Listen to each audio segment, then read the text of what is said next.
Ya, saudara-saudara, kita berjumpa kembali di channel ini. Salam sehat selalu untuk kita semuanya. Salam otomotif, semoga mudah rezekinya selalu, amin.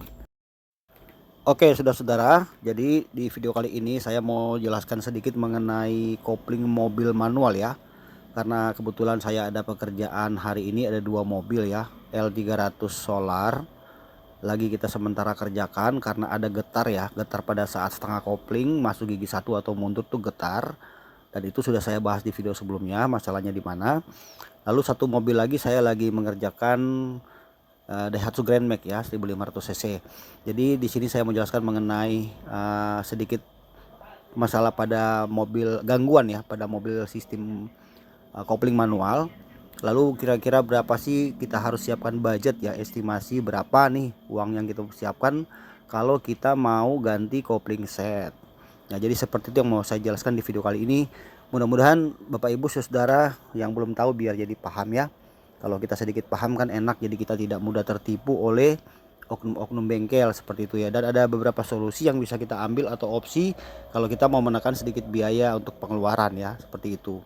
Nah, saya awali di sini ya saudara-saudara. Jadi di mobil itu, mobil manual maksudnya ya. Kalau kita mungkin pernah alami ya, kalau kita menginjak pedal kopling itu ada suara kasar muncul. Kalau kita lepas lagi pedal kopling, kaki kiri kita angkat, suara kasarnya hilang.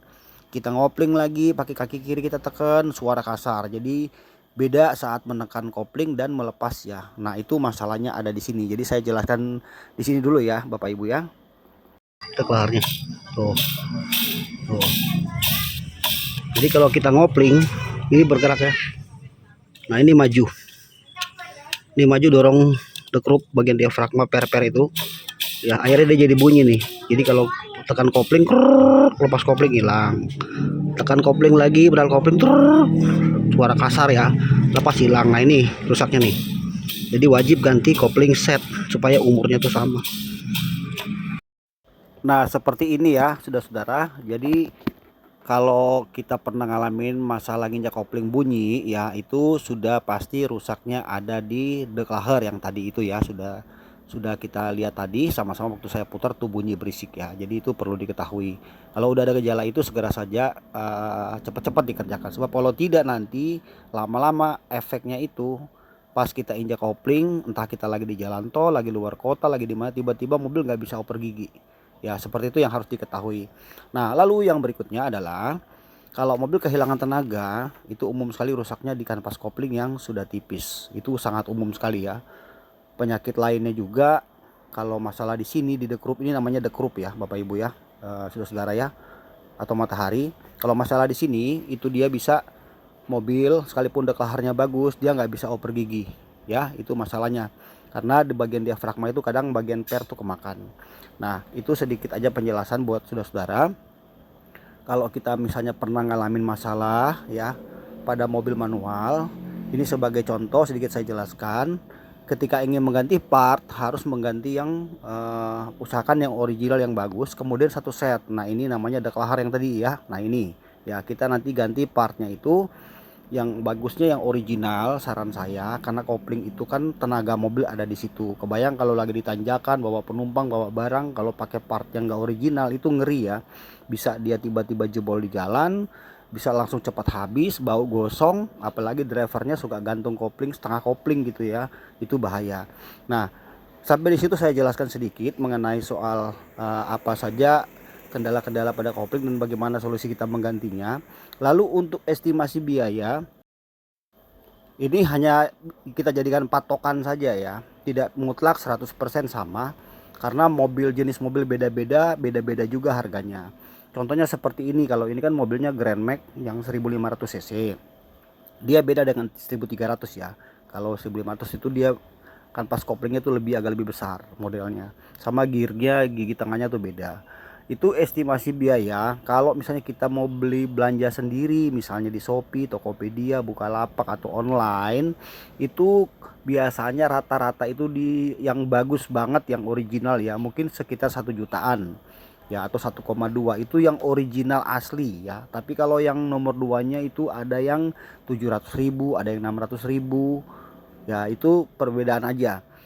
Tapi Kalau misalnya jenis mobil lain semacam seperti L300, Panther, Kijang dan lain-lain ya, dia pun tidak jauh berbeda. Ada yang 800, 900, sama mahal-mahal tuh sampai 1,2. Itu pun kalau memang maksudnya itu pun dapat barang yang benar-benar original.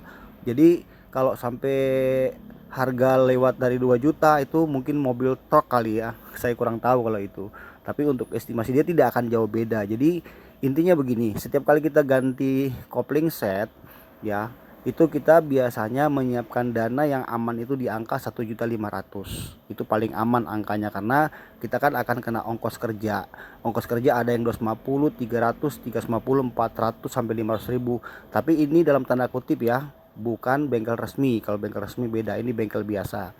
Jadi anggaran yang mesti kita siapkan kalau pakai part yang original itu 1,5 jutaan untuk mobil umum ya, Avanza, Xenia, Ras, Terios, Innova apa aja umum, Agya, Ayla apa aja. Yang mobil manual Suzuki Carry, L300 dan lain-lain ya, beda kalau mobilnya sudah kelasnya yang lain, saya kurang paham, atau truk. Jadi seperti itu ya, sedikit informasi buat Bapak Ibu. Lalu yang terakhir saya mau ingatkan, kalau misalnya mau ganti part, sekali lagi jangan lupa untuk mengganti part yang original yang bagus ya. Kemudian harus gantinya itu satu set, jadi sebutnya kopling set. Kalau ganti satu-satu, misalnya ganti koplingnya saja, kanvasnya ada krupnya nggak diganti, dekarnya nggak diganti, nah itu nanti nggak lama beberapa bulan jebol lagi, nah bongkar lagi, buang waktu, mengeluarkan biaya lagi. Jadi lebih baik satu kali saja. Lalu cek bagian flywheel ya, flywheel itu namanya roda gila, itu nggak boleh bergelombang. Kalau di situ bergelombang itu mobil bisa getar, lepas kopling tanggung itu bisa bergetar. Jadi harus dibawa ke bengkel bubut untuk diratakan. Seperti itu ya saudara-saudara ya. Nah jadi begitu saudara-saudara, sedikit saya jelaskan mengenai masalah pada kopling manual dan bagaimana solusinya kita mengatasi hal ini ya. Semoga sedikit penjelasan ini bisa memberi manfaat, pengetahuan buat teman-teman yang masih awam. Dan saya ucapkan terima kasih sudah menonton video ini. Mohon maaf bila ada kekurangan, kita hanya berbagi saja ya, bukan ngajarin. Sampai jumpa di video berikutnya teman-teman, dan salam otomotif dari saya, Nafri Channel. Thank you teman-teman, bye.